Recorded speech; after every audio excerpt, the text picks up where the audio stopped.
ocurría en aquel suceso? Soy inocente. Según Carlos Basombrío, esos disparos que asesinaron a larga distancia a los policías fueron efectuados por francotiradores apostados en las alturas de los cerros.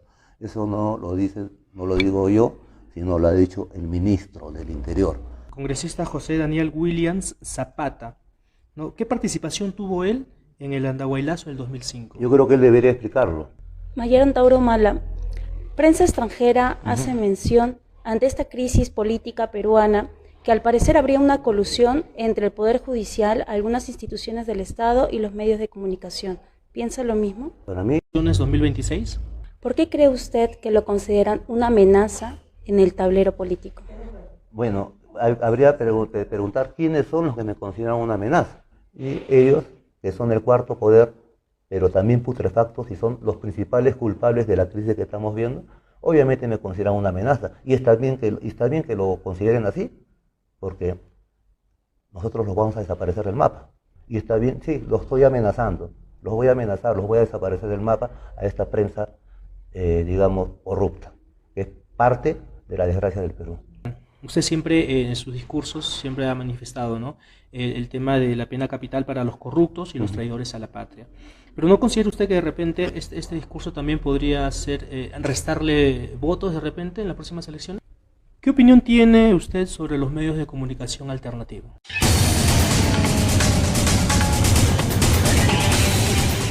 Un saludo para todos los seguidores de la Red Nacional de Prensa de Provincias.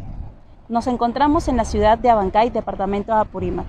El día de hoy hemos podido entrevistar a uno de los actores políticos más polémicos de la coyuntura actual, quien asegura refundaría una segunda república reafirmándose en la Constitución del 79. Estamos hablando del ex mayor del ejército peruano, Antauro Humala Tasso. Hemos estado tras esta entrevista por más de 5 días, insistiendo hasta que por fin pudimos acceder a esta entrevista. Porque mientras otros medios de comunicación nos critican, nosotros seguimos trabajando buscando la información de primera mano desde la misma fuente.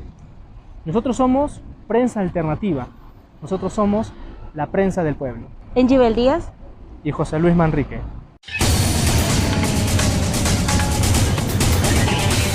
Bueno, tenemos en estos momentos la presencia del mayor en retiro del ejército peruano, el señor Antauro Humala, que nos ha concedido una entrevista en exclusiva a nuestro medio de información alternativa. Muy buenos días, señor Antauro Humala. Buenos días. En primer lugar, quiero agradecer a Dios por esta oportunidad que nos está dando de poder llevar información a todos los peruanos. Señor Antauro, usted viene denunciando que se cometió un crimen de Estado, ¿no?, durante el Andahuaylazo sucedido en el año 2005. ¿Se considera usted inocente de las muertes ocurridas en aquel suceso? Soy inocente. Coméntenos un poco, en sus diferentes, está haciendo un recorrido a nivel nacional en donde usted con prueba en mano está demostrando su inocencia y usted está acusando un crimen de Estado. ¿Nos podría explicar, por favor, podría explicar a todo el mundo ese crimen de Estado, cómo y qué pruebas tiene para poder afirmar eso? Un crimen de Estado se denomina cuando el Estado elimina con finalidad política a sus propios servidores. Crimen de Estado fue, por ejemplo, la Marcha de los Cuatro Suyos, donde el Estado, en ese tiempo, bajo el gobierno del japonés Fujimori y Montesinos, asesinaron a 6 trabajadores en el Banco de la Nación. Los dinamitaron y los quemaron. Se le echó la culpa, le adjudicaron la culpa a los organizadores de aquella marcha, entre ellos Alejandro Toledo. Por supuesto, nadie sabía en ese entonces que Toledo era una rata, pero en ese entonces se le consideraba como el que dirigía esa protesta. Ante la acusación que se le imputa, huye a Argentina, hay que acordarnos, y recién regresa cuando cae la dictadura 6 meses después, a consecuencia del Locumbazo. Y ahí se descubre en el gobierno de transición de Paniagua que los verdaderos asesinos no eran los organizadores de la marcha, sino los mismos gobernantes, en ese tiempo Fujimori y Montesinos, y la cúpula militar, que dispusieron que el SIN eliminara a esos trabajadores. Eso es un crimen de Estado típico. No es descabellado en nuestra historia, sucede. Y ¿Y qué fue Ese lo que...? mismo crimen de Estado, o bueno, hay otro crimen de Estado 5 años después, en Andahuaylas, en el cual el Estado, por vía de, yo sostengo, ha tenido que haber un conducto regular por vía de presidente, premier, que en ese tiempo era Ferrero Costa, si no me equivoco, ministro de Defensa, que en ese tiempo era el general en retiro Quiabra, que ahora creo que es congresista, y el jefe de la Brigada de Fuerzas Especiales, que era Otto Gibovich. Entonces nosotros tenemos documentos que prueban que los francotiradores que eliminaron, según palabras textuales grabadas del viceministro del Interior de ese entonces y luego ministro del Interior con PPK, según Carlos Basombrío, esos disparos que asesinaron a larga distancia a los policías fueron efectuados por francotiradores apostados en las alturas de los cerros. Eso no lo digo yo, sino lo ha dicho el ministro del Interior. Obviamente coincide con mi palabra, con nuestra percepción, con nuestra declaración ante los jueces. Pero los jueces actuaron por consigna política. Entonces, para nosotros está clarísimo que los disparos vinieron, como dice Basombrío, de los cerros. Y en los cerros, según el plan de operaciones del Andahuaylazo, y la represión del Andahuaylazo, firmado por el general Otto Gibovich, en el título de emplazamiento de fuerzas, ahí está clarísimo. La patrulla de francotiradores, o el grupo número 1 de francotiradores, se apostó en las laderas del Cerro Guaybaca. El grupo número 3 de francotiradores se apostó en las laderas y alturas del Cerro Guayrapata. Son los únicos cerros que rodean Andahuaylas. A esos tenía que referirse ¿Y los disparos el ministro. llegaron de ese lugar? Sí, tal como lo dice el ministro del Interior de ese entonces, que es Carlos Basombrío, y tal como nosotros lo dijimos ante los jueces. Carlos Basombrío Iglesias, en un video audio expuesto en el cuartel del Escuadrón Verde en Lima por el aniversario de ese escuadrón, él hace un discurso. El discurso lo tengo acá, te lo puedo entregar, está lo subrayado. Ese discurso está televisado, es un audio video. ¿Y qué pasa? En el minuto 3 y segundo 8 de ese video, de este discurso que está en audio-video, él dice lo siguiente, refiriéndose a la muerte de los policías. Fueron asesinados por disparos a sangre fría desde las alturas de los cerros. Los únicos cerros que rodean Andahuaylas son el Guayhuaca y el Guarapata. Y acá, este es el plan de operaciones del señor. El plan de operaciones remite el informe final de operaciones en apoyo al COSA Andahuaylas, de fecha 17 de enero de 2005 y suscrito por el general Otto Gibovich Arteaga. Acá está su firma. Otto Gibovich Arteaga. Este es un documento oficial, entonces. Sí, oficial. Son oficiales. Me llegó por amistades y por solidaridad del ejército. Es de fecha 17 de enero de 2005. ¿No? Y acá tenemos, ¿no?, de fecha 17 de enero de 2005. Y acá tenemos, ¿no? Entonces, quisiera mostrarle acá en este plan de operaciones, ellos ponen cómo se distribuyen las fuerzas que reprimieron.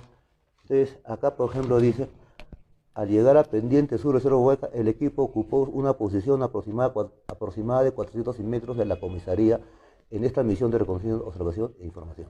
El grupo número 1 de francotiradores, sección de francotiradores, el batallón de comandos organizó 6 grupos de apoyo a las patrullas en misión de reconocimiento. Grupo 1 de francotiradores, sección de francotiradores. Se apostaron Cerro Guayhuaca y aquí creo que el número 3 figura Cerro Guayrapata, por acá. Entonces, ahora, estas anotaciones que están manuscritas son hechas, bueno, en la cárcel por mí cuando me llegó el documento en que yo pongo mis observaciones. Pero este documento nunca se mostró a la fiscalía. Nunca se demostró a la fiscalía. Nunca se escondió a la fiscalía. Nunca se le mostró. Y en este documento establece claramente que los francotiradores están en las alturas de los cerros y el ministro Basombrío reconoce lo mismo. Ellos pensaban, el ministro Basombrío, ¿no?, él dice hace coincidir su declaración con lo que está en este plan de operaciones. Ahora, Asimismo, mi sentencia es coautor, es homicidio simple, coautor en homicidio simple, coautor. Entonces yo le he preguntado a los jueces, yo soy coautor, ¿quiénes son mis coautores? Soy coautor con varios. Y le he pedido nombres y apellidos y nunca me los han dado porque no existen. Todos los reservistas que fueron acusados por homicidio, más mi persona, bueno, solamente yo fui condenado, todos los reservistas fueron absueltos, porque demostraron que estaba...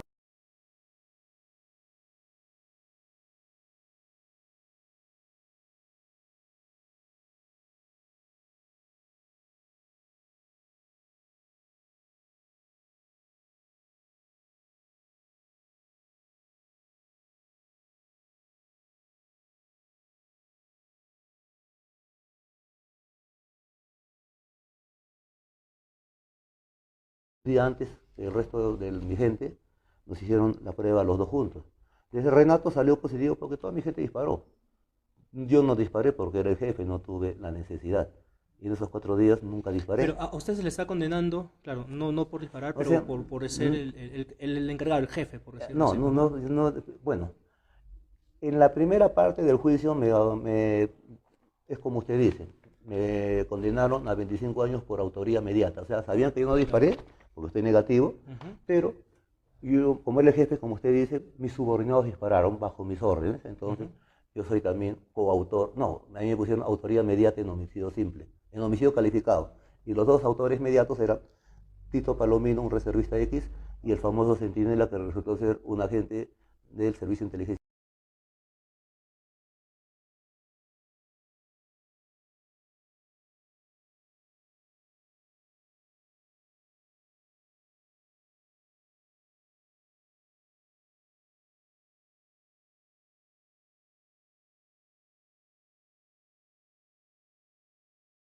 Nos venía más información y me bajan la condena a 19 años, ¿no? Me cambian autoría, me ponen coautoría en homicidio simple con esos dos mismos. Pero los jueces, en su desesperación por condenarme, aún contra la lógica, ¿no?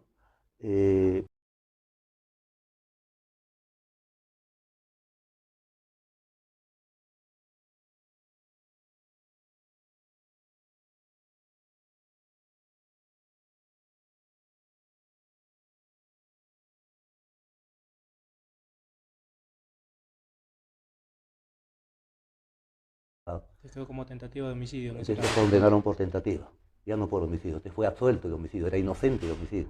Y el otro reservista llamado Tito Palomino demostró con un video de un celular X que él estaba en otra barricada al momento de los hechos.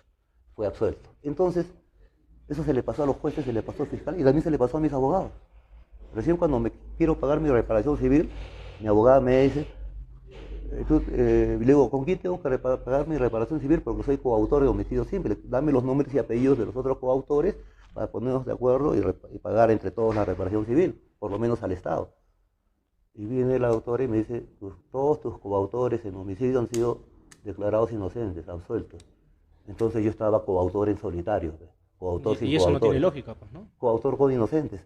No, obviamente que no tiene lógica, así de cantinflesca, y así estoy. O Y sea, ¿usted encima, cree que todo este juicio que le han hecho es más que todo político? político. Entonces, resulta en conclusión, yo soy para el Estado peruano, para los tribunales peruanos, el asesino de 4 policías por haber disparado, el autor de los 6 disparos que mataron a esos 4 policías, disparos que fueron hechos desde las alturas de los cerros, a larga distancia, yo estaba al frente, y encima, soy el único que no disparé. O sea, coautor en solitario, siendo el único que no disparé, y soy el homicida de 4 policías con 6 disparos por la espalda. Esa es la sentencia. Y por eso he soportado esta cárcel. Entonces, obviamente, eso se llama un crimen de Estado, ¿no? Y tengo las herramientas, las pruebas que son del mismo ejército peruano, ¿no? Y no solo estas, tengo más. Entonces, esto es gravísimo.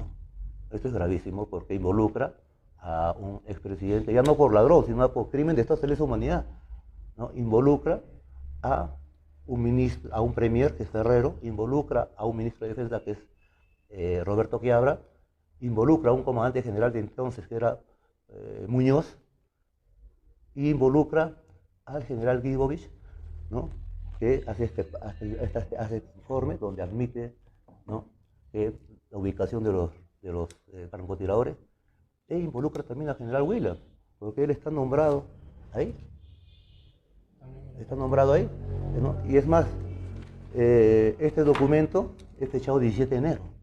El 17 de enero, el que lo firma el general Guibovich ya no era jefe de la Brigada de Fuerzas Especiales. Él ya estaba cambiado de colocación en el cuartel general del Ejército. O sea, él usurpa este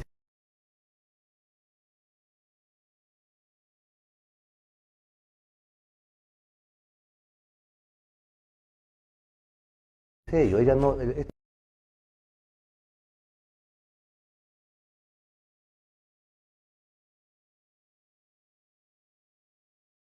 ese de acá dice comandante general de la brigada. Él ya no tenía, ese 17 de enero ya no tenía este puesto. Él fue cambiado después del andahuaylazo el 5 de enero al cuartel general de ejército. Entonces acá también hay, como hay un término en derecho que le dicen falsedad ideológica. Este es un delito, porque han engañado a la fiscalía. Le han hecho hacer una tesis del delito falsa y la han inducido al error. Mayor, Sí. Mayor Antauro Mola, en el hipotético caso que se archivaría su denuncia por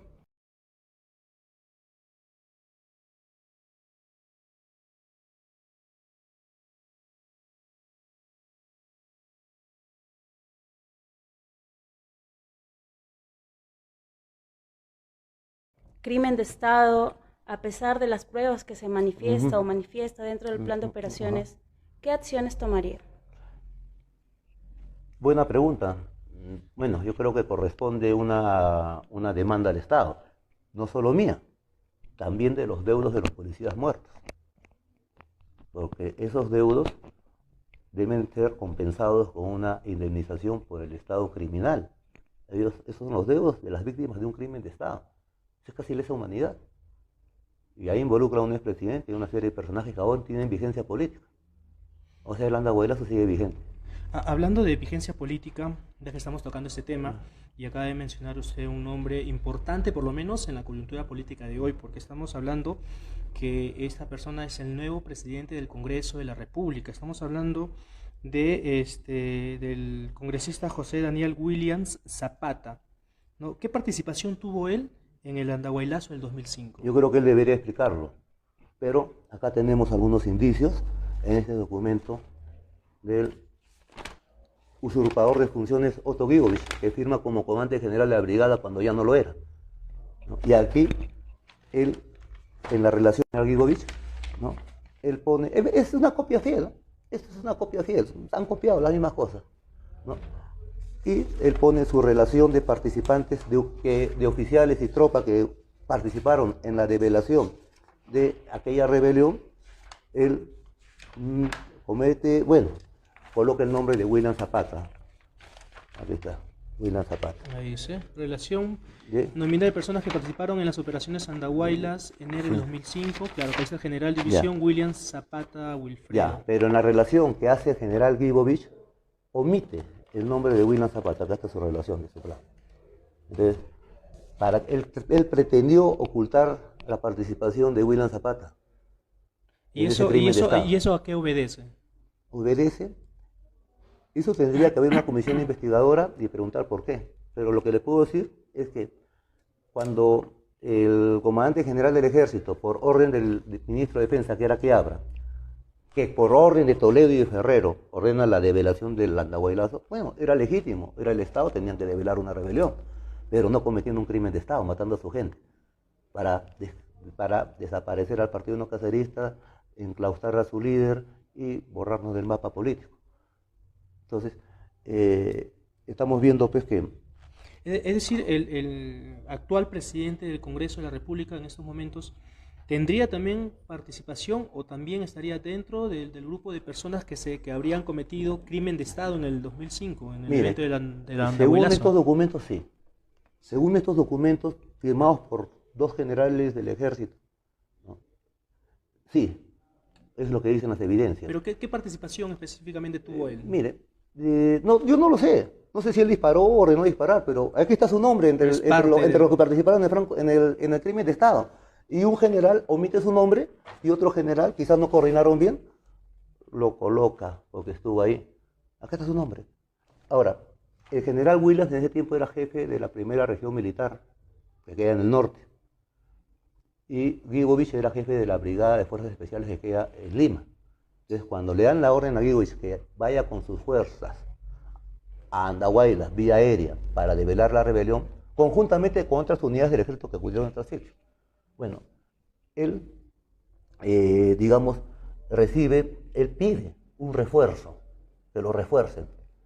Entonces, lo peculiar, lo raro, lo inaudito, es que normalmente cuando un general pide para ir a la batalla refuerzos, le pide refuerzos de tropas, de morteros, de tanques, pero nunca va a pedir el refuerzo de otro general, ¿no? O sea, él no pide refuerzos de batallones, de la Marina, de la Fuerza Aérea, no, él pide refuerzo que lo refuerce otro general. Algo totalmente, hasta uno puede pensar ciertas cosas. Entonces, ese es el refuerzo y esa es la participación de Williams, que va a Andahuaylas con Guibovich. Pero Guibovich no lo coloca en su parte de relación de personal. Entonces, y este documento es firmado por Otto Guibovich, usando, bueno, entonces, pero en el documento que sí refiere es en el parte de combate, y ahí está su nombre. Y además, yo lo he visto en Andahuaylas, en las negociaciones, en la mesa de negociación, está a 2 metros mío. Y cuando soy capturado en plena negociación,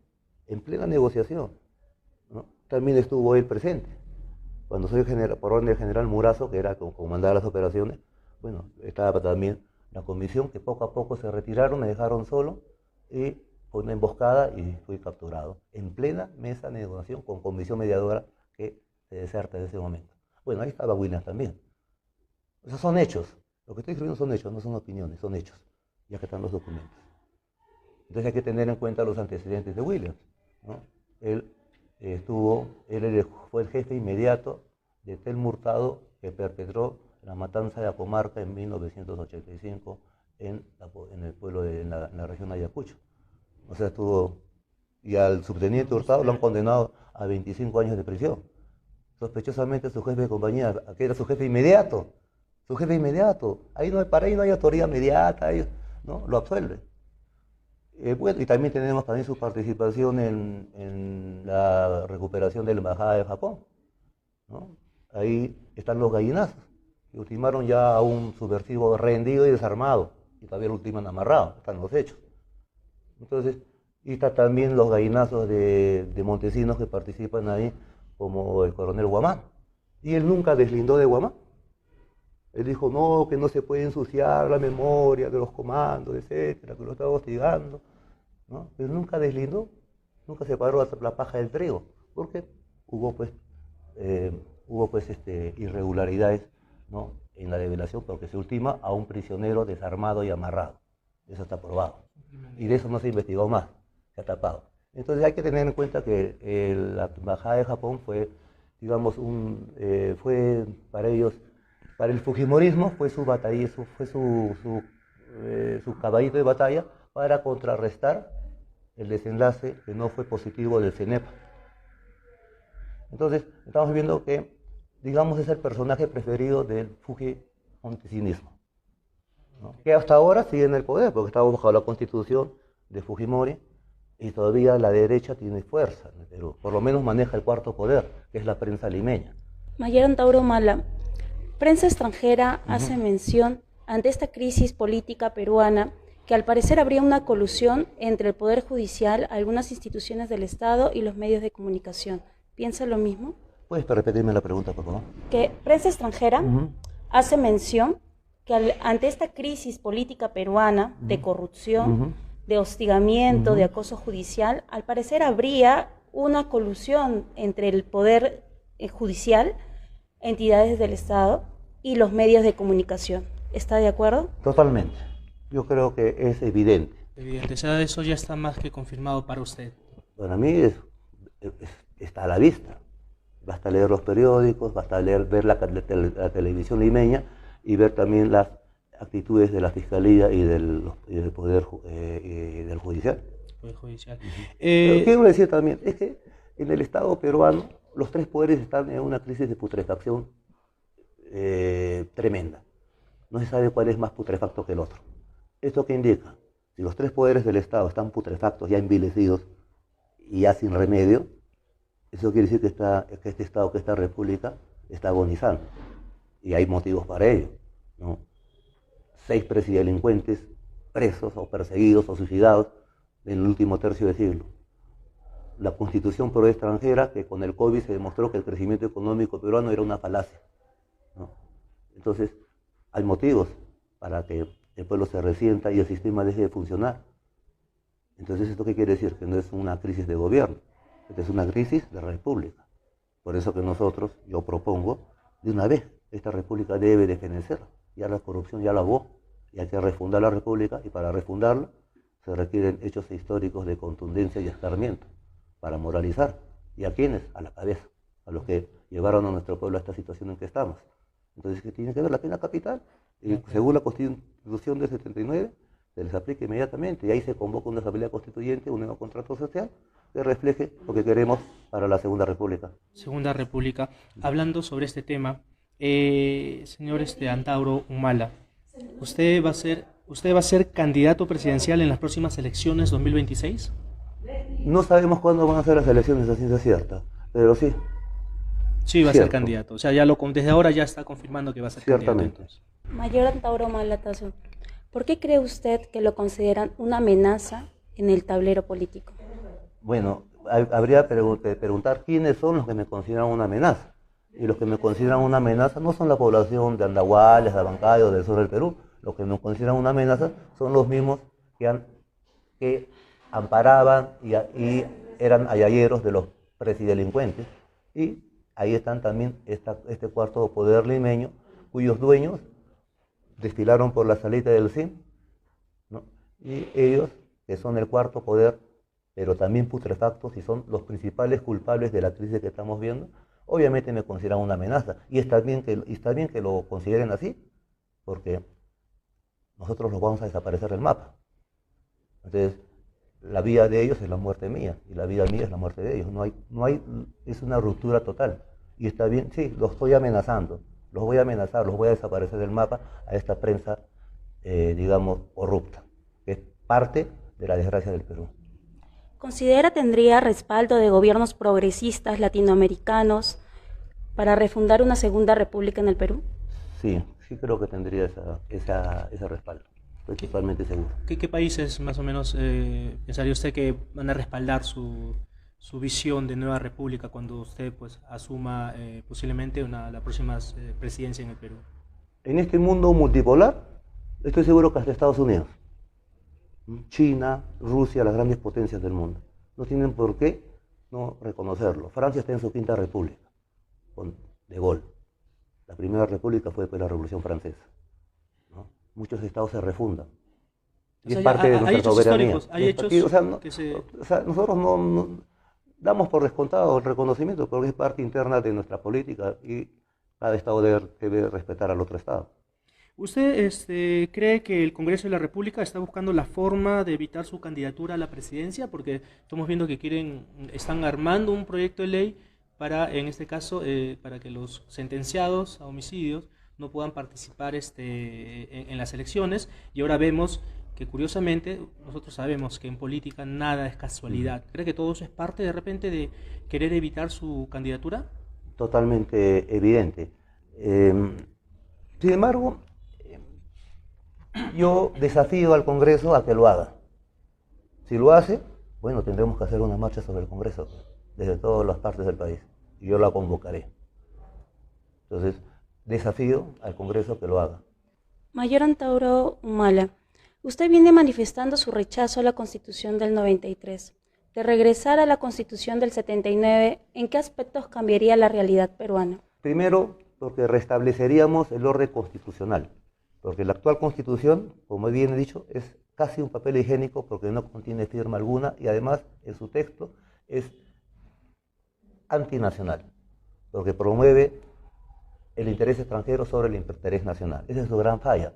Bueno, los que le hicieron era un traidor como Montesinos y un apátrida corrupto como Fujimori. Entonces era evidente que esa carta, ese papel higiénico, ha determinado la situación en que el país está como estamos, ¿no? Desde ahí nomás se evidencia el problema de la República. Entonces, para mí eso es más que evidente. ¿Por qué cree que regresar a la Constitución del 79 causa cierto temor en un sector de la población? Porque, bueno, causa cierto temor a este sector, pues, que ha saqueado a la población, esa clase política que ha sacado a la población ya por décadas, ¿no? Pero estoy seguro que a la sociedad, ¿no?, en general no le tiene miedo, al contrario, apoyan esa iniciativa. ¿Por qué? Porque con el último artículo de esa Constitución que establece el castigo a los usurpadores y sucesores, como Toledo, como Fujimori y todos los delincuentes sucesivos que no han restablecido el orden constitucional, o sea, retornar a la Constitución del 79, y recién en base a eso convocar una asamblea constituyente. Bueno, todos esos presidelincuentes tendrán que ser, según es, por haber traicionado a la nación, no la bajato, el saqueo que han hecho, etcétera, ¿no? La pena capital. Eso está escrito, es simple de entender. Hablando de ese tema de la quema de la pena capital, usted siempre en sus discursos siempre ha manifestado, ¿no?, el tema de la pena capital para los corruptos y los traidores a la patria. Pero ¿no considera usted que de repente este discurso también podría ser restarle votos de repente en las próximas elecciones? Mire, yo no actúo por caerle bien a la gente, sino por lo que considero correcto. Si lo que considero correcto es popular, no lo sé. Ese es secundario para mí. Pero le puedo decir que la pena capital es muy popular y está en la idiosincrasia peruana desde la época de los incas. Amazúa, Mayuya, Maqueya. Entonces, para mí, el pueblo peruano sí quiere ver a estos presidelincuentes fusilados, porque es una manera de catarsis, es una manera de decirle a la población: señores, este cambio republicano es en serio y este es un escarmiento histórico, porque estos son los criminales que han podrido al país y es la cabeza la culpable. No podemos exigir ser drásticos con la población que ha sido empujada al delito por culpa de estos criminales. Mayor Antauro Humala, hay un sector de la población que se pregunta que su persona de asumir la presidencia en las próximas elecciones daría un gobierno que sería una dictadura militar. Y si usted acabaría con la delincuencia, la corrupción y la pobreza en el Perú. Mire, yo soy militar retirado, soy civil ahorita, tengo DNI, es más, dirijo un periódico. Entonces no sé de dónde sacan dictadura militar, porque si hubiera un gobierno nuestro, un gabinete nuestro, seguramente habrían de todas las profesiones. Hay un militar retirado, si se hace un militar en actividad, también habría otro militar más, pero todo sería mayoritariamente civil. Para nosotros no sería una dictadura militar, le aseguro, ¿no? Pero dada la situación en que vivimos, en esta nueva gubernamental, en este nuevo gobierno, en esta nueva república, para nosotros la situación es, hay un factor que tiene que regir también la política gubernamental, que es el ambientalismo, la ecología. O sea, yo he salido después de casi 18 años y he visto Lima parecía Matrix, ¿no? La cuestión ha empeorado tremendamente. Hay una sobrepoblación, hay una concentración, un centralismo tremendo, más desocupación, más delincuencia. O sea, las banderas del andahuelazo siguen vigentes. Para terminar ya la entrevista, Mayor Antauro, ¿qué opinión tiene usted sobre los medios de comunicación alternativos? Creo que me interesa mucho, me entusiasma mucho esta reacción de los comunicadores de provincias, que más que todo son los que integran esta red de comunicación alternativa, porque estamos viendo que en el cuarto poder ya hay una ruptura entre un cuarto poder oficial o, digamos, derechista, ¿no?, afincado más que todo en la televisión de señal abierta en Lima, los mismos que el general Velasco expropió por desinformar a la población. Entonces yo veo que poco a poco estos medios alternativos están dándole la cara y están ganándole la batalla a esa prensa putrefacta que es también culpable de la desgracia del país. Y creo que es una buena iniciativa. Creo que es un reflejo del cambio que está pasando el Perú en estos momentos. hay una prensa alternativa que es una prensa del país profundo, del país real, que informa más auténticamente que estos cachalotes que han desinformado al pueblo durante décadas y que siempre ayallaron a los presidelincuentes. Entonces, ahora también estamos viendo que lo que estamos haciendo nosotros en el sur, obviamente también va contra el centralismo limeño. Entonces obviamente el centralismo limeño, vía su congreso, pretende anular mi candidatura. Es más, ellos están preguntando por qué estoy libre. Entonces, cuando yo digo que yo he escrito libros por mi trabajo y no coinciden con los documentos del INPE, al toque sale la fiscal, al toque sale la Defensoría del Pueblo, que en verdad es Defensoría del Estado, no es Defensoría del Pueblo, ¿no?, a protestar y a exigir que regrese a prisión. Pero cuando denuncia un crimen de Estado con pruebas, estos señores ni se inmutan, calladitos. O sea, para ellos esto no es noticia, para esto no es grave. Un crimen de Estado para estos imbéciles no es grave. Pero una cuestión de dibujitos, eso, que regrese a prisión. O sea, yo agradezco tener enemigos tan imbéciles, porque me facilitan el trabajo. Aleluya, digo por eso. Para terminar la entrevista, de repente quiera dirigirse al pueblo peruano que lo está viendo a través de la Red Nacional de Prensa de Provincias, Prensa Alternativa. Sus últimas palabras para los peruanos, por favor. Bueno, un saludo para todos los compatriotas. He vuelto a salir después de 17 años y medio a recuperar mi libertad. Encuentro nuestra patria en estado más crítico que como la dejé en el Andahuaylazo. Veo que sigue vigente las banderas del Andahuaylazo y bueno, le exhorto al pueblo peruano a meditar de que respecto a las conquistas sociales que se han logrado a lo largo de nuestra historia, y todas ellas han sido logradas a punta de lucha y no con Padre Nuestros ni Ave Marías. Muchas gracias por la entrevista. Gracias. Muchas gracias. Muy amable.